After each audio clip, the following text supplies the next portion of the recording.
If you've ever wondered, okay, I'm investing for the long term, but what if I want regular income today from my investments? Then this is for you. In this video, I'll walk you through 5 ways you can generate regular income from your investments. No recommendations, no paid promotions. No one has paid me to mention anything here. My job is simple, to make you aware of the options. Which one you choose, that depends entirely on you. Let's begin. Let's start with the most popular one, fixed deposits. Here's how it works. You give your money to a bank. The bank politely smiles at you and gives you 4% to 6% annual interest. So if you invest Rs 1 lakh, you earn roughly Rs 4,000 to Rs 6,000 per year. Your principal stays safe. Sounds like regular income, right? Not really, because inflation in India is roughly 6%. That means something that costs Rs 100 today will cost Rs 106 next year. If your FD gives you 5% and you pay 30% tax on that interest, your actual return is about 3.5%. So your money grew to Rs 103.5 in value. But the cost of living became Rs 106. You didn't earn, you lost purchasing power. So here's the rule. If you're thinking about regular income, always focus on inflation adjusted returns. FDs are not investment products, they are safety products. Great for emergency funds, not great for wealth creation. Yes, equities can generate regular income. Just like SIP, there is something called SWP, Systematic Withdrawal Plan. You invest Rs 1 lakh in a mutual fund at Rs 10 NAV. You get 10,000 units. You decide to withdraw Rs 1,000 every month. If the NAV remains Rs 10, you sell 100 units. Simple. But here's the problem. Markets go up and down. If the NAV falls to Rs 9, to withdraw Rs 1000, you now need to sell 111 units.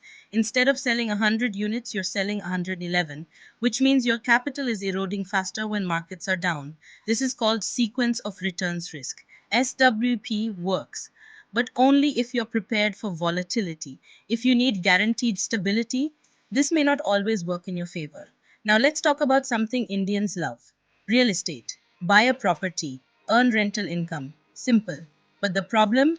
Capital required. You need Rs 20-40 lakhs minimum in most cases. Rental yield in India is usually around 2-3%. So if you own a Rs 1 crore property, you may earn Rs 3 lakhs annually, about 3%. That doesn't beat inflation.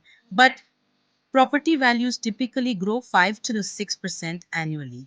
So total return equals rental yield 3% plus appreciation 5-6%, around 8 to 9%. Now that beats inflation. So real estate works if you have capital. If you don't, there's an alternative. REITs, real estate investment trusts. In India, there are listed REITs like Embassy Office Parks, REIT Mindspace, Business Parks. REIT, Brookfield, India Real Estate Trust. You can invest with as little as Rs 10,000, Rs 15,000. You earn dividends from rental income, but you don't benefit as much from property appreciation compared to directly owning real estate. Low capital entry, moderate returns, less control. Choose wisely. Think of bonds as smarter FDs. When companies need money for projects, instead of only borrowing from banks, they issue bonds to investors like you and me. They promise a fixed rate of return for a fixed duration, usually 1 to 3 years.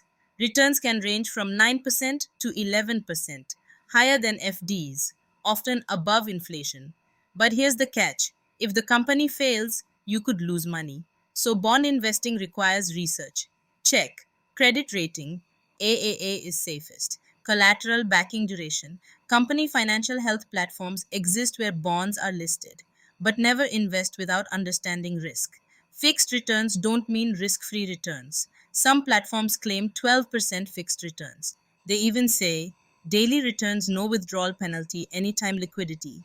Sounds amazing, but always ask, where is the 12% coming from?